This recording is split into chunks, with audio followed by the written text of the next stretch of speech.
Assalamualaikum warahmatullahi wabarakatuh. Semoga kalian semua dalam keadaan sehat dan dilancarkan rezekinya. Amin ya robbal alamin. Sejak peristiwa penghancuran barang-barang di istana oleh Abu Nawas, sejak saat itu pula Baginda ingin menangkap Abu Nawas untuk dijebloskan ke penjara. Sudah menjadi hukum bagi siapa saja yang tidak sanggup melaksanakan titah Baginda, maka ia pasti akan mendapatkan hukuman. Baginda tahu Abu Nawas amat takut dengan beruang. Suatu hari, Baginda memerintahkan prajuritnya untuk menjemput Abu Nawas agar bergabung dengan rombongan Baginda untuk berburu beruang. Pastinya Abu Nawas merasa takut dan gemetar, tetapi ia tidak berani menolak perintah Baginda. Dalam perjalanan menuju ke hutan, tiba-tiba cuaca yang cerah berubah menjadi mendung. Kemudian Baginda memanggil Abu Nawas. Dengan penuh rasa hormat, Abu Nawas mendekati Baginda. "Tahukah mengapa engkau aku panggil?" tanya Baginda dengan wajah serius. "Ampun tuanku, hamba belum tahu," kata Abu Nawas. "Kau pasti tahu bahwa sebentar lagi akan turun hujan. Hutan masih jauh dari sini.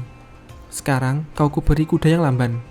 Sedangkan aku dan pengawal-pengawalku akan menunggang kuda yang cepat.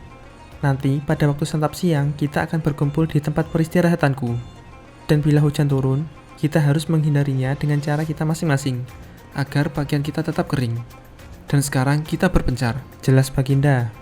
Kemudian Baginda dan rombongan mulai bergerak. Abu Nawas kini tahu bahwa Baginda akan menjebaknya. Ia harus mencari akal. Dan ketika Abu Nawas sedang berpikir, tiba-tiba hujan turun. Begitu hujan turun, Baginda dan rombongan segera memacu kuda untuk mencapai tempat perlindungan. Tetapi karena derasnya hujan, Baginda dan para pengawalnya basah kuyup. Dan ketika santap siang tiba, Baginda segera menuju ke tempat peristirahatan. Belum sampai baju Baginda dan para pengawalnya kering, Abu Nawas datang dengan menunggang kuda yang lamban. Baginda dan para pengawal terperangah kaget karena Abu Nawas tidak basah. Padahal dengan kuda yang paling cepat sekalipun tidak bisa mencapai tempat perlindungan yang paling dekat. Pada hari kedua, Abu Nawas diberi kuda yang paling cepat, yang kemarin ditunggangi oleh Baginda Raja. Kini Baginda dan para pengawal-pengawalnya mengendarai kuda-kuda yang lamban. Setelah Abu Nawas dan rombongan kerajaan berpencar, hujan pun turun.